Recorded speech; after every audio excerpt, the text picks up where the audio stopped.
Why is Dennis Rodman on CNN crying tears of joy?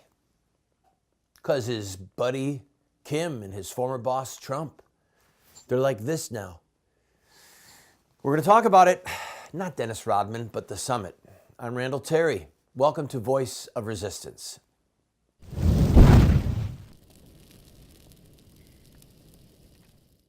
Welcome to the broadcast, friend. By everyone's estimation, this is a historic moment.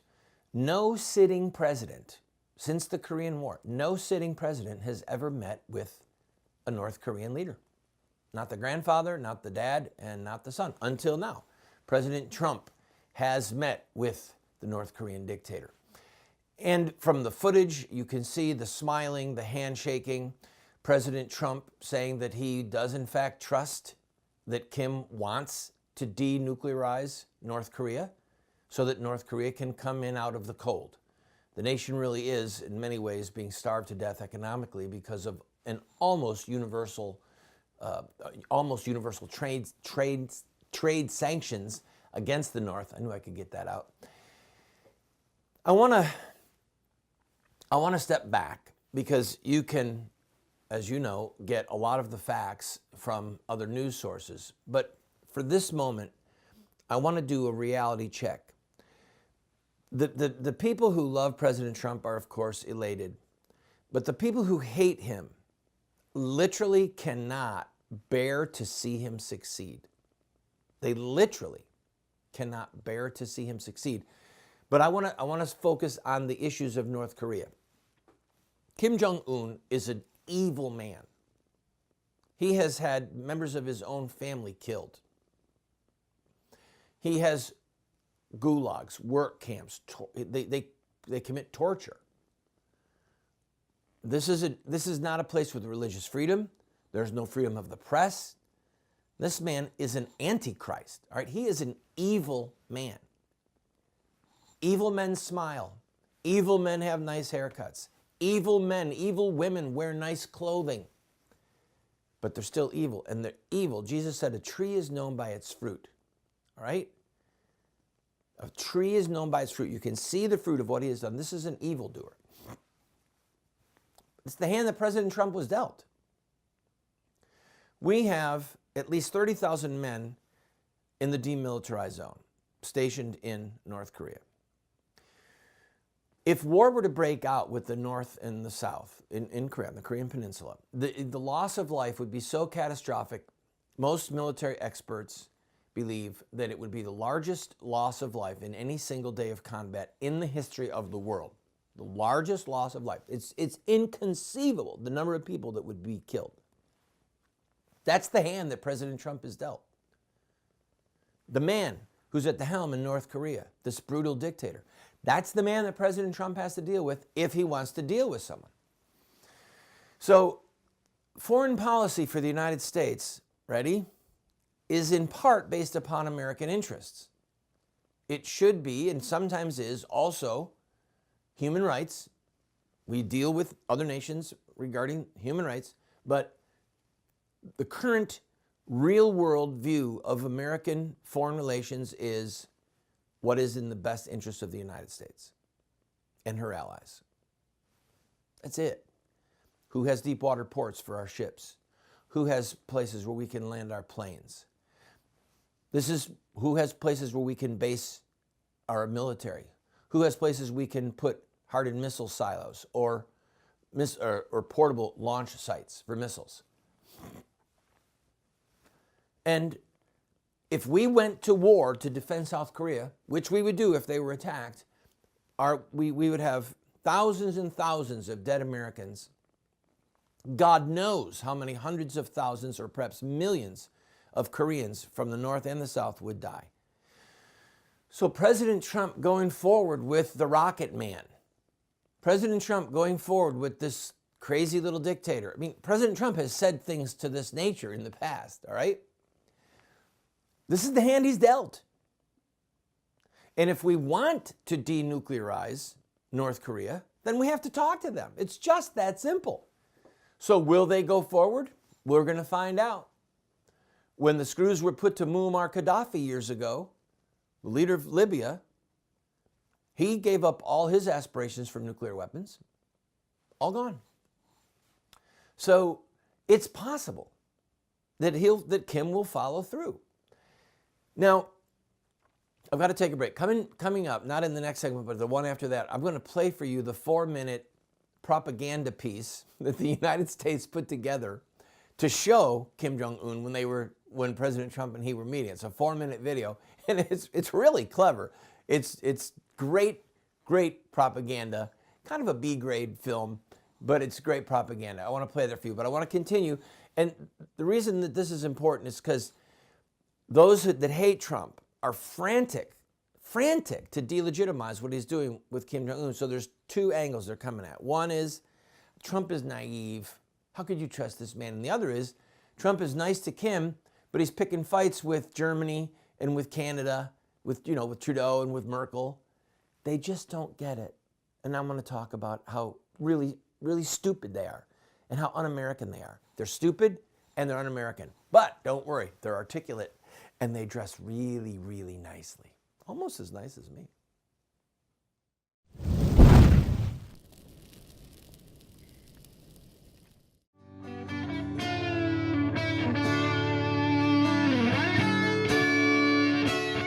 Warrior guitars.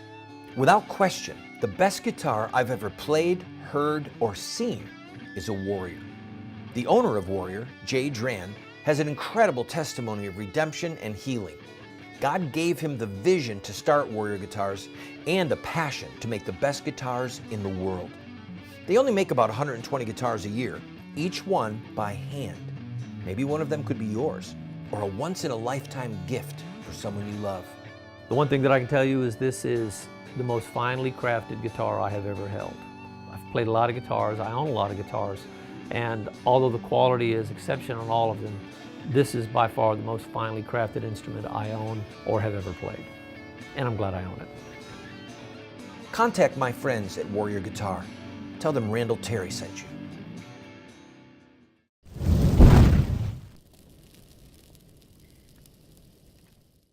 In foreign relations, presidents, kings, dictators, prime ministers, they've got advisors around them, all right?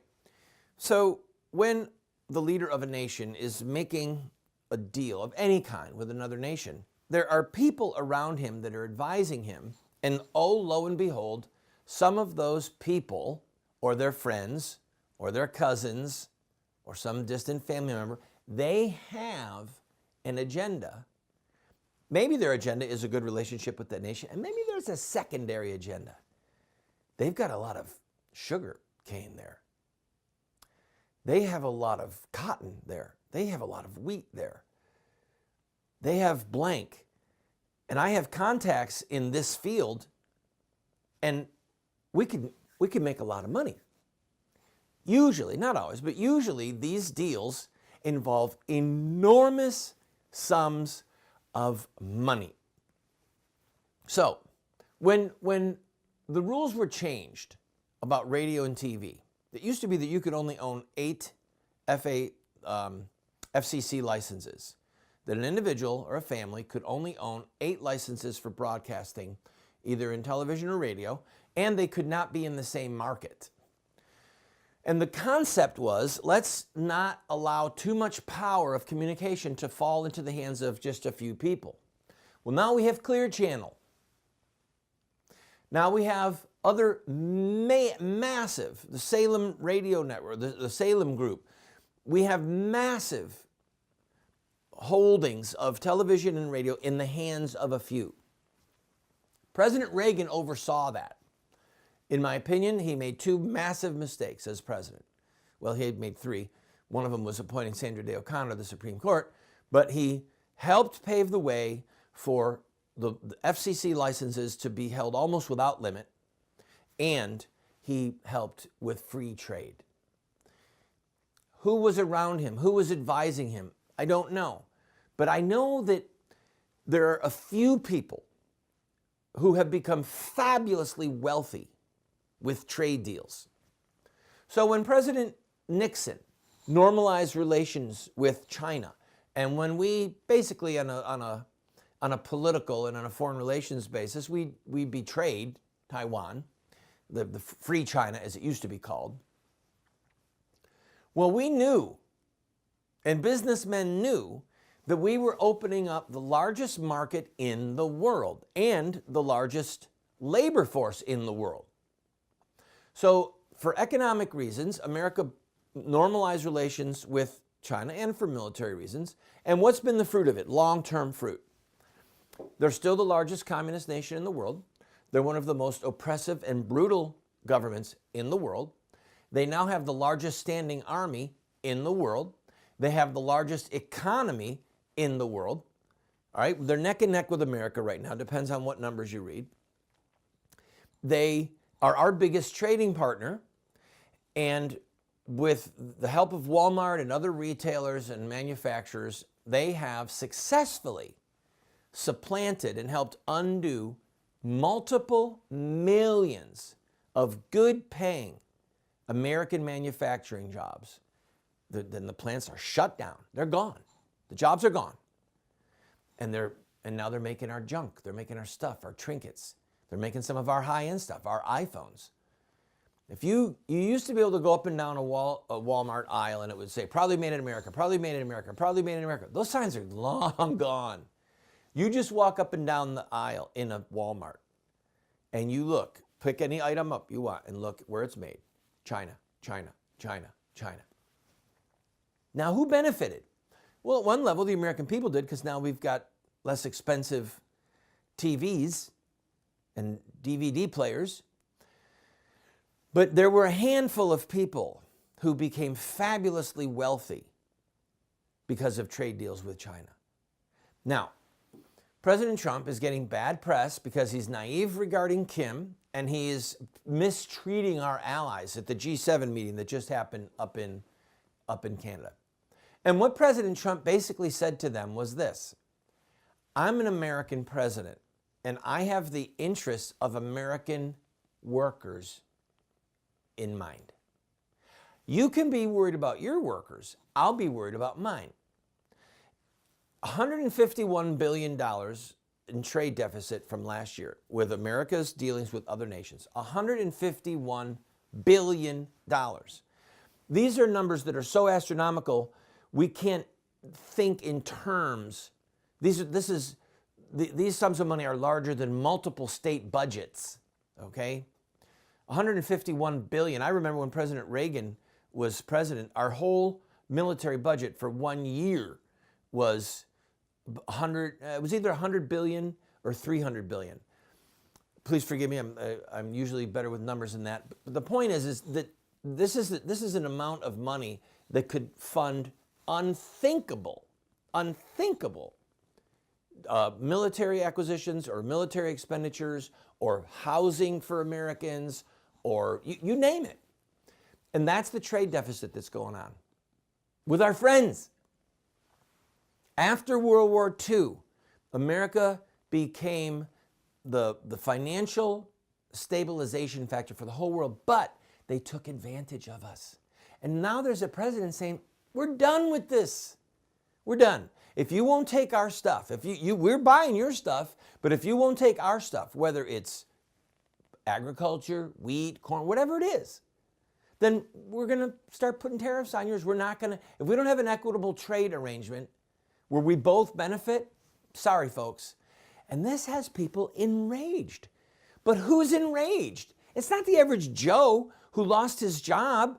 It's not the average person in America who wants fairness in trade. It's an elite class of people who are fabulously, filthy, wealthy, filthy rich because of bad trade deals in which a few people make enormous sums of money.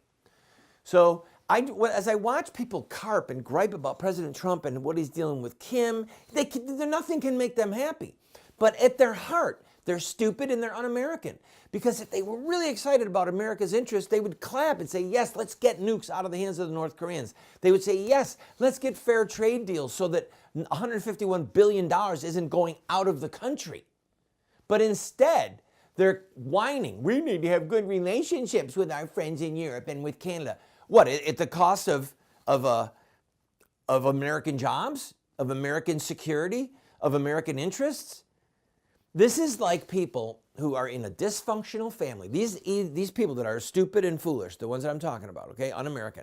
They're in a dysfunctional family and they're at the dinner table. And finally, when someone pipes up and says, you know, Uncle Tommy probably shouldn't beat up his child. He probably shouldn't be doing that abusive thing to his wife. How dare you say that? You upset the apple cart by addressing something that's dysfunctional. And now you're the villain in that dysfunctional family. You're the villain because you pointed out the problem.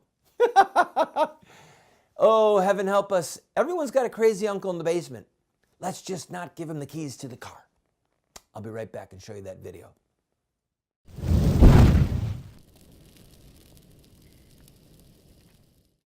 Have Muslim terrorists hijacked the peaceful religion of Islam?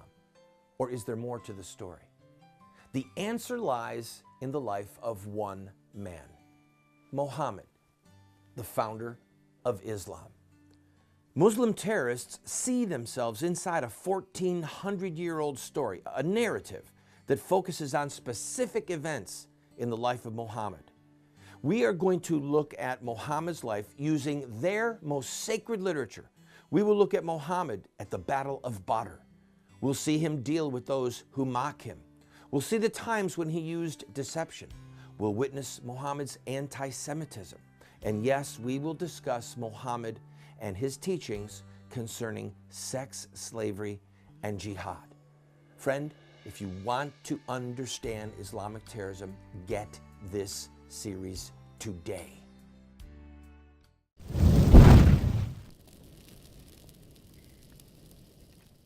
Welcome back, friend. We are going to play now a film, a 4-minute film clip that the White House put together to show to Kim Jong-un. And this is foreign relations propaganda, but it's actually kind of good, and it's actually kind of funny. So I'm going to play it and let it speak for itself. 7 billion people inhabit planet Earth. Of those alive today, only a small number will leave a lasting impact. And only the very few will make decisions or take actions that renew their homeland and change the course of history. History may appear to repeat itself for generations. Cycles that never seem to end. There have been times of relative peace and times of great tension. While this cycle repeats, the light of prosperity and innovation has burned bright for most of the world. History is always evolving, and there comes a time when only a few are called upon to make a difference. But the question is, what difference will the few make? The past doesn't have to be the future. Out of the darkness can come the light, and the light of hope can burn bright. What if a people that share a common and rich heritage can find a common future? Their story is well known, but what will be their sequel? Destiny Pictures presents a story of opportunity, a new story, a new beginning, one of peace, 2 men, 2 leaders, 1 destiny. A story about a special moment in time when a man is presented with one chance that may never be repeated. What will he choose? To show vision and leadership? Or not?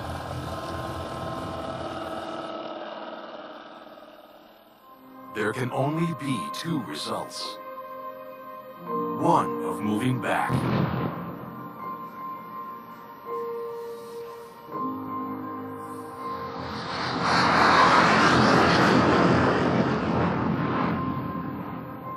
Or one of moving forward.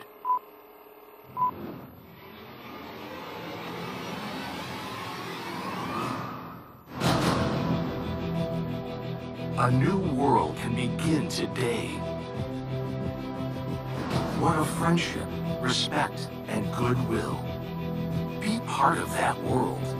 where the doors of opportunity are ready to be opened. Investment from around the world, where you can have medical breakthroughs, an abundance of resources, innovative technology, and new discoveries. What if? Can history be changed? Will the world embrace this change? And when could this moment in history begin? It comes down to a choice. On this day, in this time, at this moment, the world will be watching, listening, anticipating, hoping. Will this leader choose to advance his country and be part of a new world? Be the hero of his people? Will he shake the hand of peace and enjoy prosperity like he has never seen? A great life or more isolation? Which path will be chosen? Featuring President Donald Trump and Chairman Kim Jong-un in a meeting to remake history, to shine in the sun. One moment, one choice. What if? The future remains to be written. There you have it. The future is yet to be written. And having those shots with President Trump and then dictator Kim, those are, they're playing to Kim's ego. Let's just accept it. This is the hand that President Trump was dealt. And if he wants Kim Jong-un to get rid of his nuclear weapons, which we obviously do, then yeah, he's on the world stage. The nukes got him to the world stage. We all admit it. The nukes got him to the world stage. And if he can now stop being a brutal dictator that's killing people, let's see what place human rights plays in the U.S. negotiations. That's where I'm going to weigh in. Trust me on this one, okay? I'll be right back.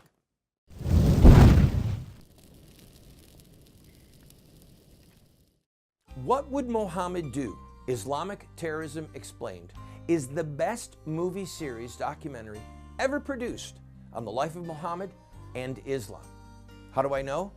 Because it's what critics are saying. John Moore, radio host and author, said, "I learned more from What Would Mohammed Do about Islam and Islamic terrorism than I've learned from everything I ever read and watched in my entire life." Friends, this is what the experts are saying. No one has ever done what we've done. I encourage you to get 1, 2, 4 copies. Call 304-289-3700 or order it at the address or the website that you see on the screen. Friend, we have a series that will help you and those you love to have an impact on this country. It's called Insurrecta Nex. That's Latin for revolution against the killing of innocent people. This is the history, the philosophy, and the theology of social revolution in America.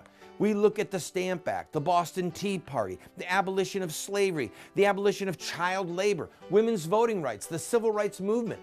All of them have this in common: courage, sacrifice, dedication, and in-your-face tactics and rhetoric. That's one of the reasons that we've been losing the culture wars the last 40 years, is because the bad guys are using these tactics and we aren't. We will send you this 14-part TV series along with these manuals for students, a teacher's facilitator guide for only $40. Go to 304-289-3700, 304-289-3700.